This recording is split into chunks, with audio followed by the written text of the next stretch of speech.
في عطور أول ما تشمها ما تعرف وين توديك، لكن هذا العطر أول ما تشمه تحس إنه في كوبا وحولك ناس يدوخون سيجار والجو حار وريحة بهارات.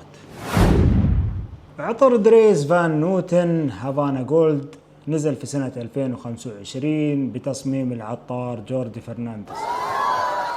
وايد طرينا الاسم هذا، ها مسخر ريال، بس العطر فنان. افتتاحية العطر هذه تحسها شوية غريبة، بافتتاحية تابلية من ريحة اليانسون مع ريحة عرق السوس مع تداخل الحمضي من ريحة المندرين، وهذه الافتتاحية تعطيك تاتش سويتي حار وكأنك داخل في كافيه في كوبا، وانت قاعد تدخل عليك ريحة السيجار من برا، ريحة بغية ولكن ممزوجة بريحة القرفة مع تداخل ريحة البخور، وفي القاعدة تبدأ تطلع معاك ريحة سويتية من التونكا أخف حدة من ريحة الفانيلا مع لمحة خشبية من السبريول مع تداخل الجلود والعنبر.